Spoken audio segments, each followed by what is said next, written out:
Sir మీ ప్యాషన్తో investing simplified for busy professionals book రాశారు. సో ఈ బుక్ రాయడానికి మీకు మెయిన్ మోటివేషన్ ఏంటి సార్? ఆ టైంలో రీసెర్చ్ స్టార్ట్ చేశాను.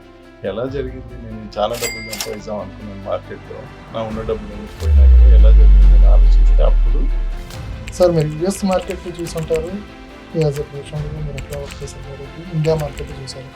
సో మెయిన్ డిఫరెన్స్ ఏంటి సార్ యూఎస్ మార్కెట్కి ఇండియన్ మార్కెట్?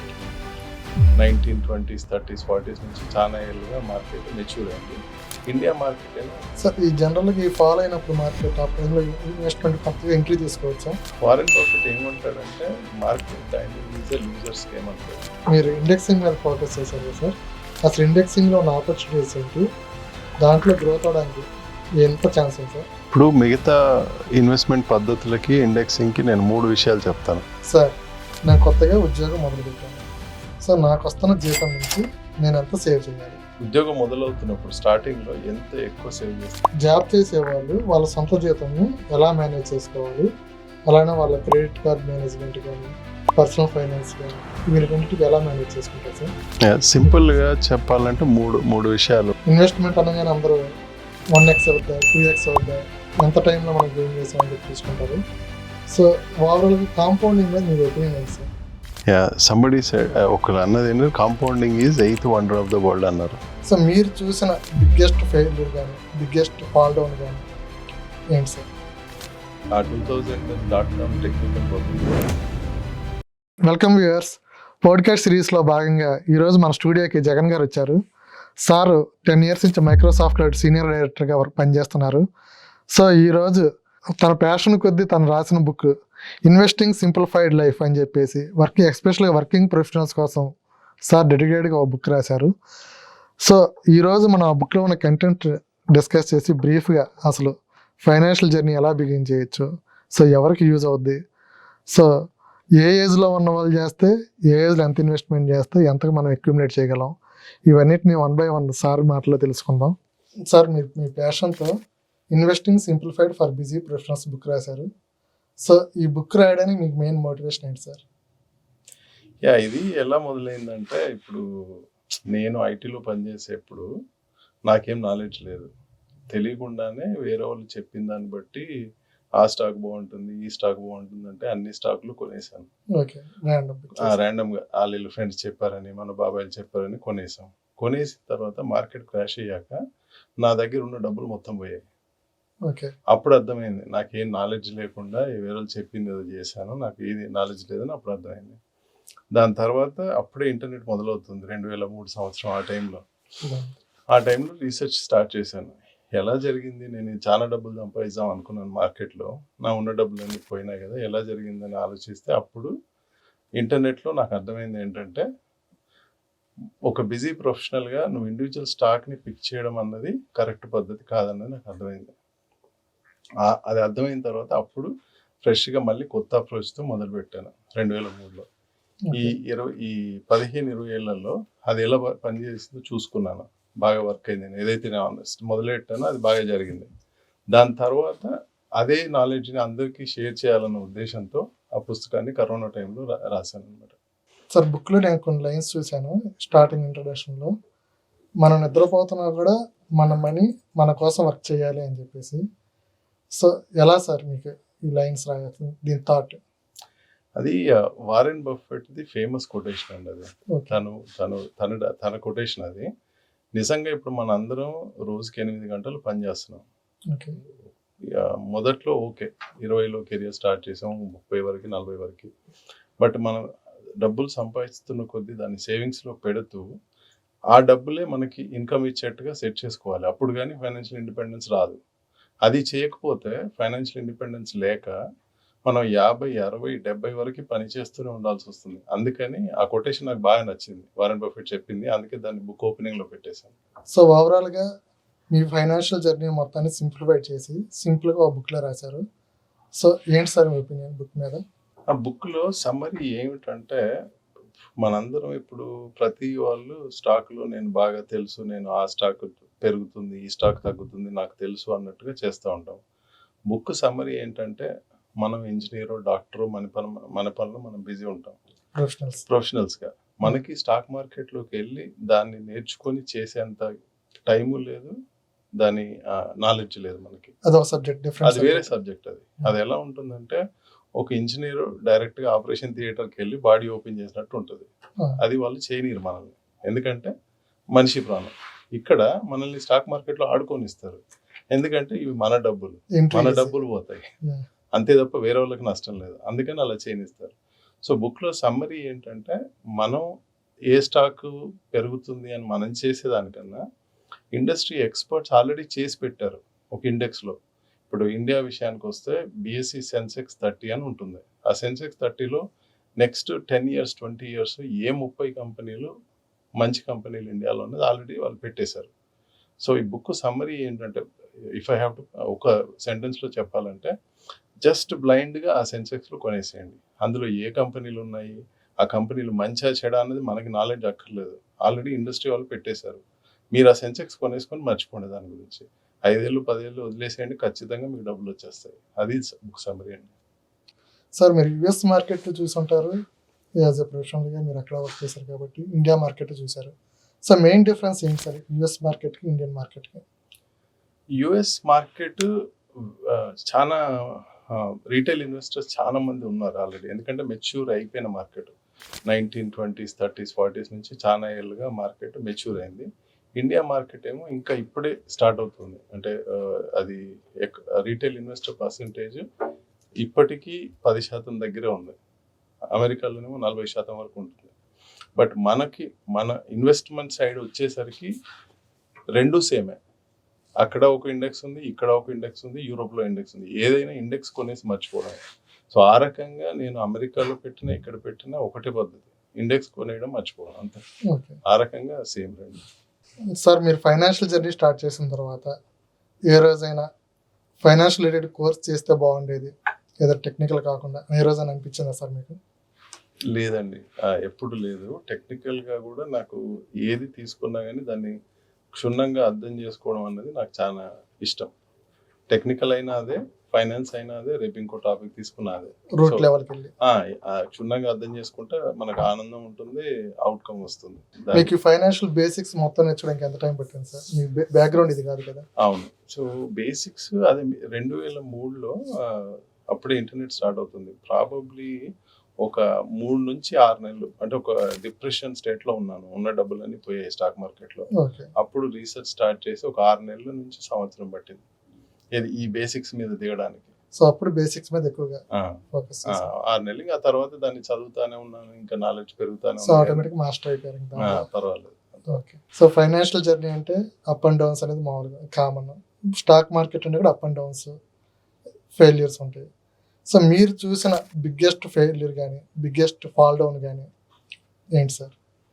అది US మార్కెట్లో 2000.com బబుల్ అని వినే ఉంటారు. నేను చూసినంత వరకు అట్లీస్ట్ నాకు ఇంపాక్ట్ అయిన వాటిలో అదే పెద్దది. ఆ 2000.com టెక్నికల్ బబుల్లో ఈ అమెజాన్తో పాటు అట్లాంటి చాలా .com కంపెనీస్ ఏ రెవెన్యూ లేకుండా ఏమీ లేకుండా అన్ని బిలియన్స్ ఆఫ్ డాలర్స్ వాల్యుయేషన్కి వచ్చేసాయి. అందరం అందులో ఇన్వెస్ట్మెంట్ పెట్టాం. రూపాయి పెడితే 10 రూపాయలు వచ్చింది. అది 10 కాస్త 100 అవుద్దని అలాగే నడిపించాం. మొత్తం వెళ్ళి 0కి వచ్చింది. ఆ బబుల్ కన్నా పెద్దదంటే ఇంకా దానికి కంపేరబుల్గా 2007-8లో ఫైనాన్షియల్ ఫ్రీజ్ అని అదొక క్రైసిస్ వచ్చింది 7-8లో. నాకు అవి రెండు పెద్దవి అనిపిస్తుంది ఇప్పటివరకు. కరోనా టైంలో సార్? కరోనా టైంలో కూడా పడింది, కానీ చాలా తక్కువ టైమే. ఒక చాలా ఫాస్ట్గా రికవర్ అయిపోయింది. సో కరోనా కూడా ఒకటి చెప్పొచ్చు, కానీ తక్కువ టైం ఫాస్ట్గా రికవర్ అయింది. సార్ ఈ జనరల్గా ఈ ఫాల్ అయినప్పుడు మార్కెట్ ఆ టైంలో ఇన్వెస్ట్మెంట్ కొత్తగా ఎంట్రీ తీసుకోవచ్చా? వారెన్ బఫెట్ ఏమంటాడంటే market timing is a losers game అంటాడు. దాని అర్థం ఏంటంటే మార్కెట్ ఇప్పుడు పడిపోయింది ఇప్పుడు కొనొచ్చు, లేకపోతే ఇప్పుడు బాగా పెరిగింది ఇప్పుడు అమ్మొచ్చు అని ఎవరైతే అనుకుంటారో 99% అవన్నీ తప్పులే జరుగుతాయి. సో బట్ హ్యూమన్స్, మన సైకాలజీ ఏమంటే దాన్ని బట్టే వస్తుంది. ఇది పడంగానే ఇంకా కొనేస్తే ఇక్కడ నుంచి పెరుగుద్ది అనుకుంటాం. బట్ ఏం జరగవచ్చు అంటే మనం పడిందని కొంటాము, ఇంకా పడుతుంది. సో అట్లా టైమింగ్ చేయడం కన్నా యావరేజ్ అవుట్ చేయడం బెటర్. యావరేజ్ అవుట్ అంటే ఇప్పుడు నా దగ్గర 1 లక్ష రూపాయలు ఉన్నాయి, 1 లక్ష రూపాయలు మార్కెట్లో పెట్టొచ్చు. ఇప్పుడు పెట్టే కన్నా ఆ లక్షని డివైడెడ్ బై 12 వేసేసి నెలకి ఎంత వస్తే అంత వేస్తా పోతా ఉంటాను. ఆ పద్ధతి బెటర్ వర్సెస్ ఒకటేసారి 1,00,000 పెట్టే కన్నా అలా SIP చేసుకోవడం related better. సార్ ఇది? సిప్ అంటారు దాన్ని. అవును. సార్ చెప్పండి సార్, జనరల్గా ఎవరైనా ఫైనాన్షియల్ ఇన్వెస్ట్మెంట్ అంటే అందరూ థింక్ చేసేది రిటైర్మెంట్ లైఫ్ గురించి and more over financial freedom గురించి. అసలు మీ బుక్లో మీరు రాసిన మీ ఒపీనియన్ ప్రకారం ఫైనాన్షియల్ ఫ్రీడమ్ అంటే ఎలా డిఫైన్ చేయొచ్చు సార్? ఫైనాన్షియల్ ఫ్రీడమ్ అంటే మనం ఎక్కడ టైం పెడతాము, ఎనర్జీ పెడతాము, ఎక్కడ పని చేస్తాము అనేది నా డబ్బులకి సంబంధం ఉండకూడదు. ఓకే. నాకు ఇష్టమైతే నేను ఒక చెట్లు పెంచుకుంటూ చేయొచ్చు, ఆ సమాజ సేవకి వెళ్ళొచ్చు, నా ఇష్టం ఉన్న పని చేస్తాను. ఇంట్రడక్షన్ చెప్పండి లైన్స్. దానికి కరెక్ట్, దానికి నాకు వచ్చే డబ్బులకి సంబంధం ఉండకూడదు. అది ఫైనాన్షియల్ ఫ్రీడమ్. ఆ నంబర్ ఏంటి, ఇప్పుడు రీసెంట్గా ఫైర్ అని చాలా నంబర్స్ నడుస్తూ ఉన్నాయి. యావరేజ్గా అందరికీ అప్లై అయ్యేట్టుగా చెప్పాలంటే నాకు నెలకి ₹1,00,000 ఖర్చు అవుతున్నాయి, ఎక్స్ అమౌంట్ ఖర్చు అవుతుంది అనుకోండి. ఆ ఎక్స్ వేరే దగ్గర నుంచి రావాలి, ఏది నా జీతంతో సంబంధం లేకుండా. అప్పుడు మనం చెప్పొచ్చు ఏంటంటే ఫైనాన్షియల్ ఇండిపెండెన్స్ వచ్చింది. నా జీతం 10,000 అయితే 10,000 వేరే దగ్గర నుంచి రావాలి, నా జీతం 1,00,000 అయితే 1,00,000 వేరే దగ్గర నుంచి రావాలి. అప్పుడు ఫైనాన్షియల్ ఇండిపెండెన్స్ అచీవ్ చేసినట్లే. మన నీడ్స్ కూడా ఫుల్ఫిల్ అవుతాయి, నా ఖర్చులు వెళ్ళిపోతూ ఉంటాయి, నా టైం అంతా నా ఇష్టం ఉన్నట్టుగా స్పెండ్ చేస్తాను. నాకు ఎక్కడ ఇష్టం అనిపిస్తుంది, మ్యూజిక్ నేర్చుకుంటాను అలా. సార్, నేను కొత్తగా ఉద్యోగం మొదలు పెట్టాను. సో నాకు వస్తున్న జీతం నుంచి నేను ఎంత సేవ్ చేయాలి? ఎంత ఎక్కువ అంటే ఉద్యోగం మొదలవుతున్నప్పుడు స్టార్టింగ్లో ఎంత ఎక్కువ సేవ్ చేస్తే అంత మంచిది. చేయగలిగితే 50% చేయండి, 60% చేయండి, బట్ మినిమం అయితే 20% మినిమం చేయాలి. మీరు ఫ్రెష్గా ఉద్యోగం స్టార్ట్ చేసినప్పుడు మీకు వచ్చిన దానిలో 20% ఖచ్చితంగా చేయాలి. ఓకే. మినిమం 20 అయితే చేయాలి, అంతకన్నా ఎక్కువ వీలైతే చేయగలిగితే మంచిదే. అది చేయడానికి ఒక టెక్నిక్ ఏంటంటే, ఇప్పుడు మనకి వచ్చే జీతంలో గవర్నమెంట్ ట్యాక్స్ తీసేసుకుంటుంది, 20%, 30% ట్యాక్స్ తీసేసుకుంటుంది. Different income tax labs. అవును. ఆ డబ్బులు మనం చూడం కదా, ఆ డబ్బులు నాకు రాలేదని అనుకోం కదా. అలాగే జీతం రాగానే గవర్నమెంట్ ట్యాక్స్ ఒక పక్క వెళ్ళిపోద్ది, నా 20% సేవింగ్ ఇంకో పక్క వెళ్ళిపోద్ది, మిగిలిన డబ్బులతో నేను బతికేసేయాలి. అలా ఆ 20% అసలు అకౌంట్లో చూడకుండా దాన్ని ఇన్వెస్ట్ చేయగలిగితే ఆటోమేటిక్గా వెళ్ళిపోతూ ఉంటుంది సేవింగ్స్. మనకి ఇంకా అది మన డబ్బులని ఫీల్ అవ్వము, ట్యాక్స్ అనుకోవాలి అదంతే.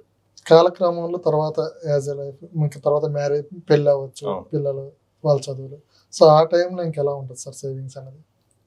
ఆ టైంలో ఇంకా ఖర్చులు పెరుగుతూ ఉంటాయి కదా, ముందు ఇంకా ఇబ్బంది అవుతుంది. అందుకని 20% అనేది ఖచ్చితంగా పెట్టుకొని, అప్పుడు అవసరం ఉంటే ఒక కారు కొన్నప్పుడు ₹1,00,000 డౌన్ పేమెంట్ ఇవ్వాల్సి వస్తుంది, అప్పుడు ఇది సేవింగ్స్ నుంచి తీసుకోవచ్చు.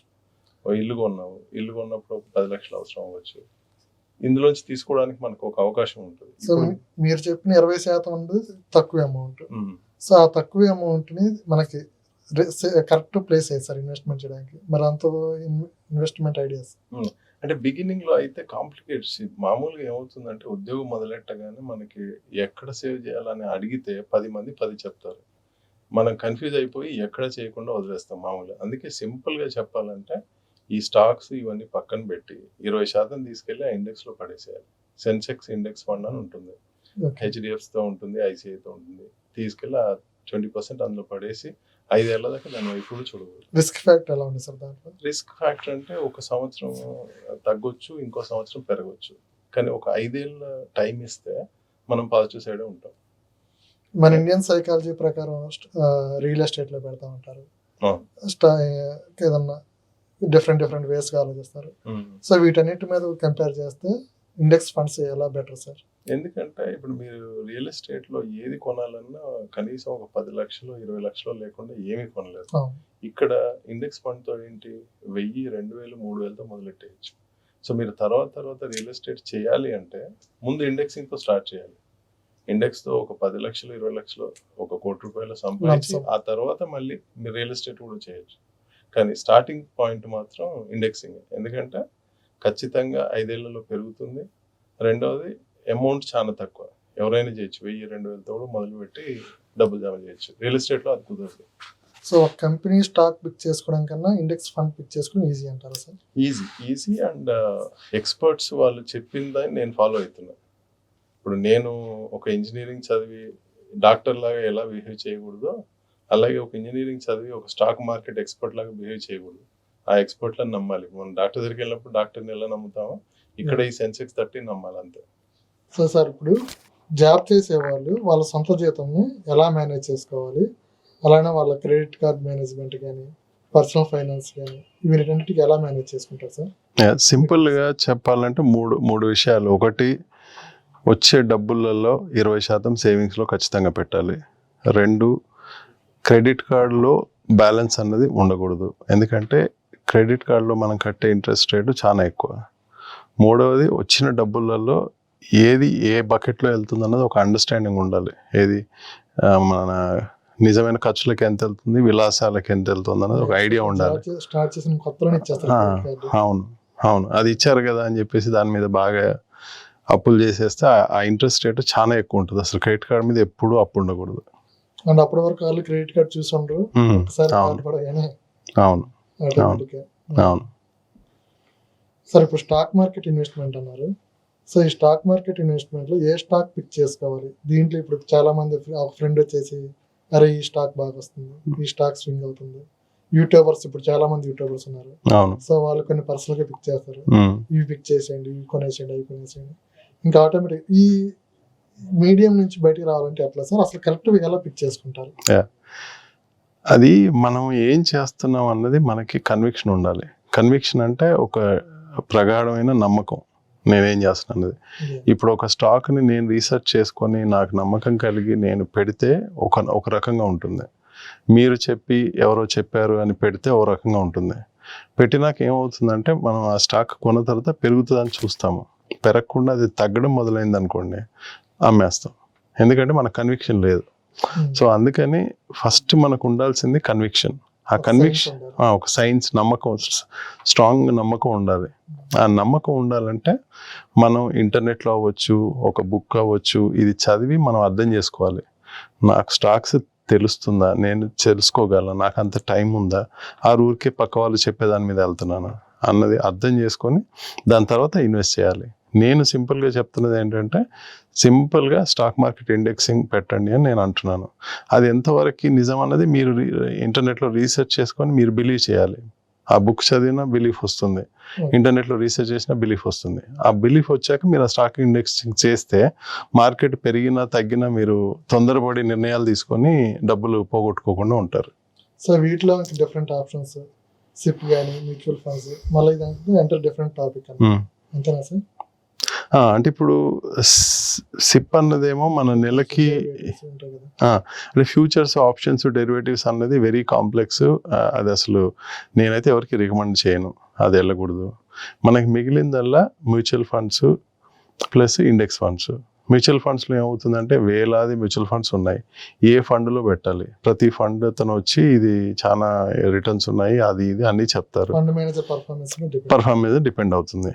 బట్ సెన్సెక్స్, ఈ ఇండెక్స్ ఫండ్తో అడ్వాంటేజ్ ఏంటంటే చాలా మంది ఎక్స్పర్ట్స్ కలిసి ఆ సెన్సెక్స్ 13 తీసుకున్నారు, ఆ నిఫ్టీ 15 తీసుకున్నారు. మనం అందులో ఫండ్ కొనేస్తే ఇంకా మనం ఎవరి గురించి పట్టించుకోకర్లేదు అన్నది నా నమ్మకం. ఒకసారి ఇండెక్స్ ఫండ్ గురించి బ్రీఫ్గా చెప్తారా సార్? ఇండెక్స్ ఫండ్ ఏంటంటే ఇప్పుడు బిఎస్సి సెన్సెక్స్ 30 అని ఉంటుంది. దానిలో ఫైనాన్షియల్ ఎక్స్పర్ట్స్ అందరూ కలిసి every year are at some ఒక ఫ్రీక్వెన్సీలో ఆ 30 కంపెనీస్ని రివ్యూ చేస్తారు. ఇండియాని రిఫ్లెక్ట్ చేసే 30 కంపెనీలు ఏవి. సో ఇవి మన సెక్టర్ వైజ్గా ఉంటాయి సార్? వీటిలో కూడా అన్ని సెక్టర్స్ ఉంటాయి అందులోనే. మనం ఆ డీటెయిల్స్కి వెళ్ళాల్సిన అవసరం లేదు. ఆ 30 కంపెనీలు ఏదన్నది వాళ్ళే మారుస్తూ ఉంటారు. ఇప్పుడు ఇవాళ ఉన్న 30 కంపెనీలు 2 ఏళ్ల తర్వాత ఉండవు. 2 ఏళ్ల తర్వాత ఏమవుతుందంటే 30 కంపెనీలు ఒకటి డిలీట్ అవుతుంది, ఇంకోటి యాడ్ అవుతుంది. అంటే వాటి పర్ఫార్మెన్స్ బేస్ చేసుకొని చేస్తారు సార్ ఇవన్నీ? లేకపోతే పర్ఫార్మెన్స్ కాదు, పాస్ట్ పర్ఫార్మెన్స్ కాకుండా అది ఇండియా ఎకానమీని రిఫ్లెక్ట్ చేస్తుందా, దీనికి పొటెన్షియల్ ఉందా, దీనికి ముందు ఫ్యూచర్ గ్రోత్ ఉందా, దాంతోపాటు దాని సైజ్ ఎంత. చాలా చిన్న కంపెనీలు అందులో ఉండవు, ఇవన్నీ చాలా ఎస్టాబ్లిష్ పెద్ద కంపెనీసే ఉంటాయి. దాంతో మనకు కొంత స్టెబిలిటీ ఉంటుంది మన పోర్ట్ఫోలియో. యూనిట్ వైజ్ గానో లేదంటే అట్లా స్మాల్ యూనిట్స్ బై చేసుకుంటే వెళ్ళిపోవచ్చు. ఇన్వెస్ట్మెంట్ అనగానే అందరూ 1x అవుద్దా, 2x అవుద్దా, ఎంత టైంలో మనం గెయిన్ చేసామని చెప్పి చూసుకుంటారు. సో ఓవరాల్గా కాంపౌండింగ్ మీద మీ ఒపీనియన్ ఏంటి సార్? సంబడి సైడ్ ఒకరు అన్నది ఏంటంటే compounding is 8th wonder of the world అన్నారు. సో ఇన్వెస్ట్మెంట్ విషయంలో చాలా చాలా ఇంపార్టెంట్ ఫ్యాక్ట్ అది.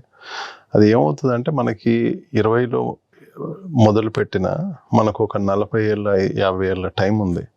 ఆ టైంలో అది ఎన్నిసార్లు కాంపౌండ్ అవుతుంది, ఎన్ని డబ్బులు అవుతాయి అన్నది మనం అసలు ఊహించలేం. ఎప్పుడు మనం 20లో మొదలు పెడితే, 20లో మొదలు పెట్టకుండా లేట్ అయిన కొద్దీ ఇది ఈ కాంపౌండింగ్ ఎఫెక్ట్ తగ్గుతూ ఉంటుంది. సో 20లో మొదలుపెట్టి మనం మనీ సేవ్ చేసుకుంటూ వెళ్తే 25 వరకు చాలా కష్టంగా ఉంటుంది, ఎందుకంటే డబ్బులు కనబడవు. కానీ ఒకసారి 25 దాటి 30-40లో మనం ఎంటర్ అయిన కొద్దీ మనీ డబుల్ అవుతూ ఉంటుంది. ట్రెడిషనల్ ఇన్వెస్ట్మెంట్లో ఎప్పటికి ఒకసారి డెవలప్ అవుతుంది. ట్రెడిషనల్ ఇన్వెస్ట్మెంట్ అంటే అది మన జనరల్ పీపుల్ అందరూ సేఫెస్ట్ ఇన్వెస్ట్మెంట్ అనుకునే ఎఫ్డీస్ ఎప్పుడు డబుల్ అవుతుంది అన్నది బహుశా 10 ఏళ్ళేమో, నాకు ఖచ్చితంగా తెలియదు కానీ 10 ఏళ్ళు వేరీ అవుతుంది. బట్ ఈజీగా 10 ఏళ్ళ పైన అవుతుంది. ఇండెక్సింగ్ లో ఎంత త్వరగా అవుతుంది? ఇండెక్స్ లో అంటే ఇప్పుడు మన హిస్టారికల్ గా ఇండియా ఇండెక్స్ 14-15% రిటర్న్ ఇచ్చింది. ఈ 14% రిటర్న్ అవుతుంది అని అనుకుంటే ముందు అది డబుల్ ఒక 10,000తో మొదలు పెడితే 21 వయసులో 21 ఏళ్లలో 50 ఏళ్ళు వచ్చేసరికి నీ దగ్గర 9 కోట్లు ఉంటాయి. నెలకి 10,000తో మొదలెట్టిన జర్నీ 9 కోట్లకి వెళ్తుంది. 9 కోట్లు అంటే $1 మిలియన్ దాటుతుంది. That's a power of compounding. మీరు ఇండెక్సింగ్ మీద ఫోకస్ చేశారు కదా సార్, అసలు ఇండెక్సింగ్ లో ఉన్న ఆపర్చునిటీస్ ఏంటి, దాంట్లో గ్రోత్ అవడానికి ఎంత ఛాన్స్ ఉంది సార్? ఇప్పుడు మిగతా ఇన్వెస్ట్మెంట్ పద్ధతులకి ఇండెక్సింగ్కి నేను 3 విషయాలు చెప్తాను ఎందుకు ఇండెక్సింగ్ చేయాలన్నది. ఒకటి, మన ఎక్స్పెన్స్ రేషియో, అంటే మనం పెట్టిన డబ్బుల్లో ఆ ఫండ్ నడిపే వాళ్ళు ఖర్చులకు తీసుకుంటారు కదా, అది చాలా తక్కువ ఉంటుంది. అందుకని ఇండెక్సింగ్ ఎక్కువ డబ్బులు మన ఇన్వెస్ట్మెంట్కి వెళ్తుంది, తక్కువ డబ్బులు వాళ్ళ ఖర్చులకు వెళ్తాయి. అదొకటి, ఫండ్ మేనేజ్మెంట్కి ఒకటి. రెండో విషయం ఏంటంటే ఇండెక్సింగ్లో వాళ్ళ ట్రేడింగ్ తక్కువ ఉంటుంది. ట్రేడింగ్ అంటే అమ్మడం కొనడం అన్నది తక్కువ ఉంటుంది, ఎందుకంటే ఇండెక్స్ అంత ఫ్రీక్వెంట్గా చేంజ్ అవ్వదు, సంవత్సరానికి 1-2 సార్లు మారుతుంది. సో అందుకని వాళ్ళ ఖర్చులు తగ్గుతాయి, దాంతో మనకి ట్యాక్సెస్ కూడా తగ్గుతాయి. 2. మూడవది ఏంటంటే మనం సింపుల్ అయిపోతుంది. ఏ ఫండ్ కొనాలా, ఒకరు ఆ ఫండ్ చెప్పారు, ఇది ఒక పెద్ద టాపిక్ నడుస్తూ ఉంటుంది కదా. ఏది లేకుండా నా నెలకి నేను ఎంత మిగిల్చానో అది తీసుకెళ్ళి ఆ ఇండెక్స్లో పెట్టాను, సింపుల్, నాకు ఇంకేమీ ఉండదు అనమాట. ఈ మూడిటితోని ఆ డబ్బులు కాంపౌండ్ అయ్యి ఇంకా ఒక 30-40 ఏళ్ళ తర్వాత ఒక రియల్ ఎస్టేట్ చేయాలన్నా, ఏది చేయాలన్నా ఇదే ఫౌండేషన్ అవుతుంది. ఫౌండేషన్ స్టెప్ అవుతుంది ఇది. సార్ ఇప్పుడు జాబ్ చేసే వాళ్ళు ఏజ్ గ్రూప్స్ తీసుకున్నారు అంటే, కొంతమంది ఎర్లీ ఏజ్లో ఉంటారు, కొంతమంది మిడ్ ఏజ్లో ఉంటారు, కొంతమంది లాస్ట్ స్టేజ్ ఆఫ్ కెరీర్లో ఉంటారు. ఈ ఏజ్ గ్రూప్ వాళ్ళందరికీ చేసే ఇన్వెస్ట్మెంట్ స్ట్రాటజీస్ ఎలా ఉంటాయి సార్ మీ ఒపీనియన్ ప్రకారం, మీ వ్యూ ప్రకారం? బ్రాడ్గా చూస్తే ఇప్పుడు కెరియర్ మొదలు పెట్టినప్పుడు మనకి డబ్బులు సేవ్ చేయగలము, కానీ ఎక్కువ డబ్బులు ఉండవు. అప్పుడు ఖచ్చితంగా ఇండెక్సింగ్కి వెళ్ళేసి ఎంతో కొంత డబ్బులు జమ చేయాల్సిందే. అది స్టెప్ 1. ఎర్లీ స్టేజ్లో జస్ట్ బ్లైండ్గా ఇండెక్స్లో డబ్బులు పెడుతూ సేవింగ్స్ చేస్తూ దాన్ని మల్టిప్లై చేసి ఒక లంసం తయారు చేసుకోవాలి, ఫస్ట్ స్టెప్. మిడ్ కెరియర్కి వచ్చేసరికి నీకు ఎంతో కొంత లంసం అమౌంట్ ఉంటే నువ్వు ఇంకా వేరే ఏదన్నా గోల్డ్ కానీ, రియల్ ఎస్టేట్ కానీ, బిట్ కాయిన్ కానీ ఏది చేయాలన్నా నీకు డబ్బులు ఉంటాయి. అప్పుడు నీకున్న నాలెడ్జ్ని బట్టి, నువ్వు నేర్చుకున్న దాన్ని బట్టి ఎక్స్పెరిమెంట్ చేయొచ్చు. కొత్తగా రియల్ ఎస్టేట్ కొనడమో, ఒక ఇల్లు కొనడమో, ప్లాట్ కొనడమో, అవన్నీ చేయొచ్చు. అది 2వ స్టేజ్. 3వ స్టేజ్కి వచ్చేసరికి రిటైర్మెంట్ దగ్గరికి వచ్చినప్పుడు మనకున్న డబ్బుల్ని ఏదో రకంగా మనకి నెలకి ఇంత వచ్చేట్టుగా సెటప్ చేయాలి దాన్ని. అది స్టాక్ మార్కెట్ అవ్వచ్చు, ఒక రియల్ ఎస్టేట్లో కమర్షియల్ ప్రాపర్టీ అవ్వచ్చు. మన నెలకి మన జీతంతో సంబంధం లేకుండా మనకి డబ్బులు ఇన్కమ్ వచ్చేట్టుగా చూసుకోవాలి. అట్లా 3 రకాలుగా ఆలోచించుకొని బిగినింగ్లో స్టార్ట్ చేస్తే we can get to the financial independence, retirement life కంఫర్టబుల్గా ఉంటుంది. సో ఇప్పటి వరకు మీరు రాసిన బుక్ మొత్తం చాలా బ్రీఫ్గా చెప్పారు సార్. అయితే ఇంత కంటెంట్ మీరు మాకు చెప్పిన తర్వాత కూడా మేము ఆ పుస్తకం కొనుక్కోవడం వల్ల ఎందుకు చదవాలి సార్ ఆ బుక్ కొనుక్కోవడం? నేను చెప్పిన విషయాలన్నీ కూడా మన హ్యూమన్ సైకాలజీ బిహేవియర్కి కొంచెం ఆపోజిట్గా ఉంటాయి. అందుకని చెప్తే వింటున్నాము, కరెక్టే అనిపిస్తోంది, కానీ ఫాలో చేయడం చాలా కష్టం. డీటెయిల్గా ఫాలో చేయాలి అంటే ఆ పుస్తకం కొని దాన్ని డీటెయిల్గా చదివి అర్థం చేసుకొని ఇంటర్నలైజ్ చేసుకుంటే తప్ప అది ఫాలో చేయడం కుదరదు. ఊరికే చెప్పామా, విన్నామా, మర్చిపోతాము. అది ఇంటర్నలైజ్ అవ్వాలంటే అయితే బుక్ కొని చదువుకోవాలి, లేకపోతే మీరు ఓన్గా ఇంటర్నెట్లో రీసెర్చ్ అయినా చేసుకోవచ్చు. ఇంటర్నెట్లో రీసెర్చ్ చేసుకుంటే ఎక్కువ టైం పడుతుంది, ఈ బుక్ చదివితే ఫాస్ట్గా అయిపోతుంది అంతే. అందుకని ఖచ్చితంగా మీ కన్విక్షన్ రావడానికి ఈ రెండిట్లో ఏదో ఒకటి చేయమని అడుగుతాను నేను. ఓకే సార్, ఇండివిజువల్గా ఎక్స్పీరియన్స్ అవ్వడానికి మీ బుక్ చదవడానికి డిఫరెన్స్ ఏంటి సార్? ఇండివిజువల్గా ఇప్పుడు అది ఎక్స్పీరియన్స్ అవ్వాలంటే మీకు కనీసం ఒక 10 ఏళ్ళన్నా మీరు మార్కెట్లో ఉండి నేర్చుకోవాల్సి వస్తుంది. ఫర్ ఎగ్జాంపుల్ మీరు 20లో మొదలెడితే ఆ ఎక్స్పీరియన్స్ రావడానికి మినిమం 10 ఏళ్ళు పడుతుంది. నాకైతే 15 ఏళ్ళు 20 ఏళ్ళు పట్టింది. సో అది మన ఫీల్డ్ కాదు. మన ఫీల్డ్ కాదు కాబట్టి. సో అందుకని ఈ పుస్తకం చదివితే మీకు కంప్లీట్గా అండర్స్టాండింగ్ వచ్చేసి ఇవాళ మీరు జర్నీ స్టార్ట్ చేయొచ్చు. ఓకే, అట్లా. నైస్ సార్, చాలా అమూల్యమైన సలహాలు ఇచ్చారు మాకు. సో ఇది వ్యూవర్స్, ఇప్పటివరకు మనం డిస్కస్ చేసిన బుక్ అమెజాన్లో అవైలబుల్గా ఉంది, కావాలంటే కొనుక్కోండి. సో ఇప్పటివరకు మనం డిస్కస్ చేసిన ఈ టాపిక్లో మీకు ఇంకేదైనా ఫర్దర్గా డౌట్స్ ఉంటే సార్ని కాంటాక్ట్ చేయొచ్చు. So sir LinkedIn contact details మీకు డిస్క్రిప్షన్లో పెట్టాం.